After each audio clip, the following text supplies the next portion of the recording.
வணக்கம். இன்றைய பதிவு பார்த்தீங்கன்னா, நம்மளுடைய கழுத்து பகுதியிலிருந்து கால் பகுதி வரைக்கும் இருக்கின்ற கொழுப்பு ஸ்தானத்தை குறைக்கின்ற ஒரு முக்கியமான ஒரு பயிற்சியை பார்க்கலாம். இதுக்கு உண்டான நன்மைகளை பார்க்கலாம். முதல்ல இதுல செய்யும் பொழுது உங்களுடைய கழுத்தில் சேருகின்ற கொழுப்பு ஸ்தானம் என்பது குறைகிறது. அதே போல கையில் சேருகின்ற கொழுப்பும் குறைகின்ற ஒரு நிலையை நம்ம பார்க்கலாம். உங்களுடைய இருதயம் மற்றும் நுரையீரல் நன்கு செயல்படக்கூடிய ஒரு நிலையை நம்ம பார்க்கலாம். ஆஸ்மா, வீசிங் இது போல பிரச்சனைகளிலிருந்து தீர்வு அளிக்கக்கூடிய ஒரு பயிற்சியா பார்க்கலாம். அதே போல நம்மளுடைய ரத்தத்தை சுத்திகரிப்பு செய்யக்கூடிய ஒரு ஆற்றல் உண்டு. உங்களுடைய உடல் பருமன் நன்றாக குறையக்கூடிய ஒரு நிலையை நம்ம பார்க்கலாம். மோஷன் ப்ராப்ளத்துக்கு ரொம்ப நல்லது. கேஸ்ட்ரிக் ட்ரபிளுக்கும் ரொம்ப நல்லது. முதுகு தண்டை பலப்படுத்தக்கூடிய ஒரு ஆற்றல் உண்டு. கழுத்து வலிக்கு ரொம்ப நல்லது. உங்களுடைய தொடையில் சேருகின்ற கொழுப்பு ஸ்தானத்தை குறைக்கின்ற ஒரு பயிற்சியா பார்க்கலாம். உணவு எடுத்த பிறகு செய்யறதா இருந்தா ஒரு 3.5 மணி நேரம் சென்ற பிறகு செய்யலாம். லிக்விட் டயட்டா எடுத்தீங்கன்னா ஒரு 1/2 மணி நேரம் சென்ற பிறகு செய்யலாம். பெண்களை பொறுத்த வரைக்கும் மாதவிடாய் காலங்கள்ல இந்த பயிற்சிகள் என்பது செய்ய வேண்டாம். அதே போல சர்க்கரை வியாதியை கட்டுப்படுத்தக்கூடிய ஒரு ஆற்றலும் உண்டு. இப்போ இதற்கு உண்டான பயிற்சியை பார்க்கலாம். இதுல ஃபர்ஸ்ட் ஒரு வார்ம் அப் செய்யலாம். இந்த நிலைக்கு வந்துடும். இது போல ஒரு 20 எண்ணிக்கை நம்ம செய்யறோம். இதுல செய்யும் பொழுது உங்களுடைய அதாவது தொடையில் சேருகின்ற கொழுப்பு ஸ்தானம் என்பது குறைகிறது. அதே போல இந்த இடம் ஒரு பிளெக்சிபிலிட்டி தரக்கூடிய ஒரு நிலையை நம்ம பார்க்கலாம். மூட்டு வலிக்கும் ரொம்ப நல்லது. பெண்களுக்கு பாத்தீங்கன்னா கன்சீவா இருக்கும் பொழுது செய்யக்கூடிய ஒரு முக்கிய பயிற்சியா பார்க்கலாம். இப்ப நம்ம இந்த நிலைக்கு வந்துடும்.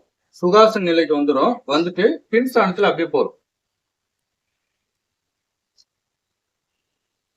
கைகளை இங்க வைக்கிறோம். வச்சுட்டு ஹெட்டை பின் ஸ்தானத்துல கொண்டு போறோம். கொண்டு போகும் பொழுது அதாவது இந்த நிலைக்கு போகும் பொழுது மூச்சு காத்து இழுப்போம். ஃபார்வர்ட்ல வரும்பொழுது மூச்சு காத்து என்பது வெளிவிடப்படுகிறது.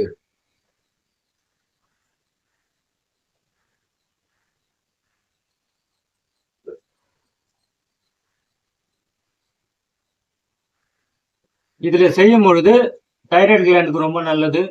உங்களுடைய இந்த ஸ்தானம் விரிவடைகிறது. அப்போ ஆஸ்மாக்கு, வீசிங்க்கு ரொம்ப நல்லது. அதே போல இருதயம் மற்றும் நுரையீரல் பலப்படுத்தக்கூடிய ஒரு நிலையை நம்ம பார்க்கலாம். இந்த ஸ்தானம் ஒரு பிரஷர் தரக்கூடிய ஒரு நிலையை நம்ம பார்க்கலாம். அதே போல ஸ்பைனல் கார்டுக்கும் ரொம்ப நல்லது. மோஷன் ப்ராப்ளத்துக்கும் ரொம்ப நல்லது. கழுத்து வலிக்கும் ஒரு மிக சிறந்த ஒரு பயிற்சியா பார்க்கலாம். ஒரு 25 எண்ணிக்கை 3 சுற்றுகள் செய்யலாம். தொடையில் சேர்கின்ற கொழுப்பும் குறையும்.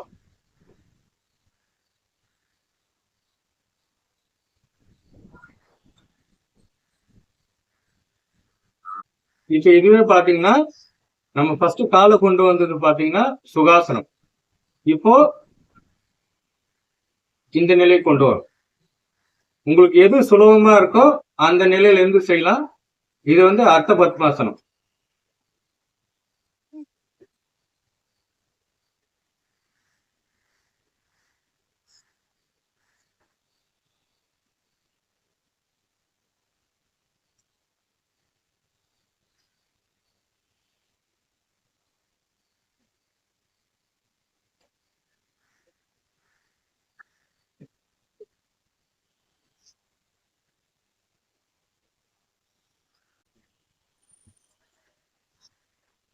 இப்போ பத்மாசன நிலைக்கு வந்துட்டோம்.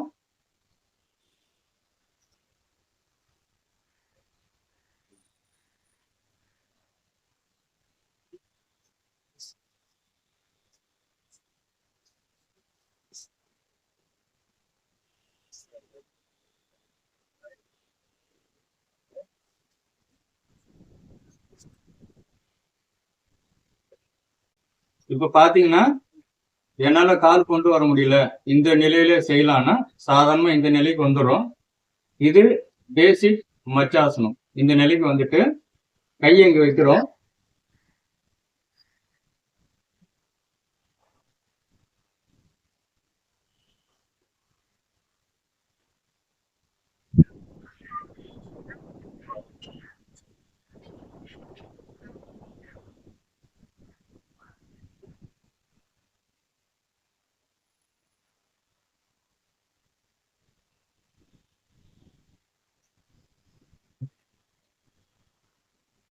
நம்ம இப்ப பார்த்த ஆசனத்தோட பேர் வந்து மச்சாசனம்.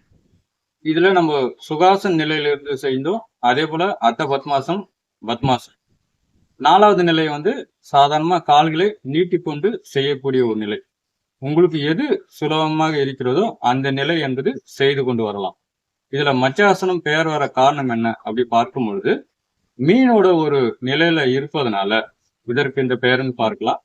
மீன் எவ்வாறு தண்ணீர் இருக்கின்ற அசுத்தத்தை சுத்திகரிப்பு செய்கிறதோ அதே போல நம்மளுடைய ரத்தத்தில் சேருகின்ற அசுத்தத்தை சுத்திகரிப்பு செய்யக்கூடிய ஒரு முக்கிய பயிற்சியா பார்க்கலாம்.